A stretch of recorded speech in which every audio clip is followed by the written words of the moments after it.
programang ito ay rated SPG. Striktong patnubay at gabay ng magulang ang kailangan. Maaaring may masiselang tema, lengguwahe, karahasan, sexual, horror o droga na hindi angkop sa mga... Bakit niyo dinukot si Papa? Bakit niyo siya sinaktan? Tell me! Instead of focusing your energy on making... Narito na nga ang ating mga pakaabangan mamaya sa abot kamay na pangarap.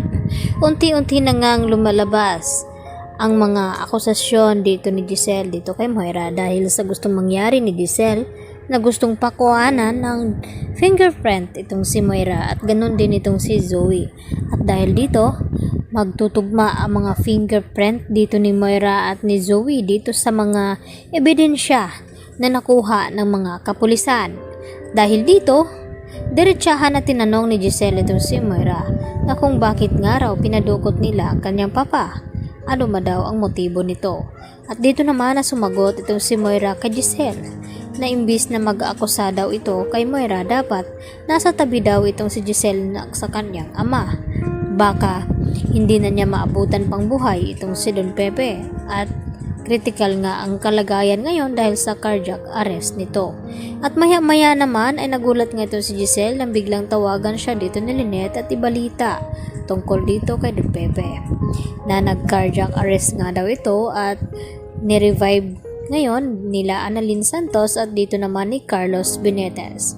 At dito naman nakabado na pinuntahan agad ni Giselle itong kanyang papa sa Eastridge Hospital. Dahil narito nga itong si Giselle sa Apex habang kinukuhanan ng fingerprint itong si Moira at ganoon din itong si Zoe.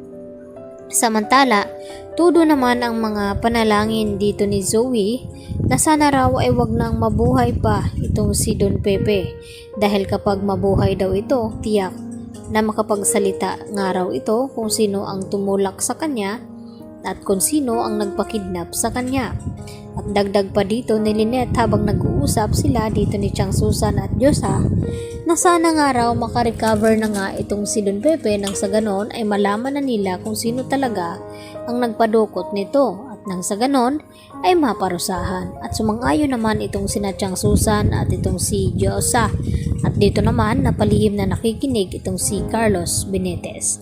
At sa isip-isip dito ni Carlos na nararapat daw na hindi na magising pa itong si Don Pepe nang sa ganon, hindi na lalabas ang kanyang sekreto tungkol dito sa pagkatao ni Zoe na siya nga ang tunay na ama nito. At hindi naman mapakali itong si Carlos kaya agad na tinanong ni Lynette kung ano daw ang problema at dito na raw nakapag-usap itong si Lynette at itong si Zoe. At okay lang daw kay Lynette na hingya ng mapagsabihan ni Zoe ng problema itong si Carlos at ito ring na anak niya ito. At wala ngang kaalam-alam itong si Lynette dahil yun talaga ang totoo na anak nga ni Carlos itong si Zoe. At hindi naman mapalagay itong si Lynette dahil iba daw ang kanyang sinasabi kaysa kanyang naramdaman.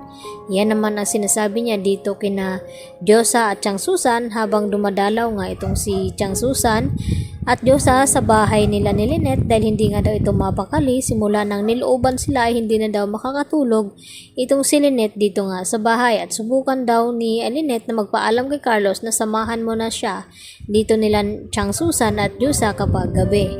Dahil minsan ay umalis daw itong si Carlos na hindi nagpapaalam. Ang tanong, papayag nga ba itong si Carlos na doon sasamahan Aling Susan at Diyosa itong si Lynette na ngayon nga ay gusto niya masulo niya itong si Lynette upang magkaroon nga daw sila ng sariling pamilya.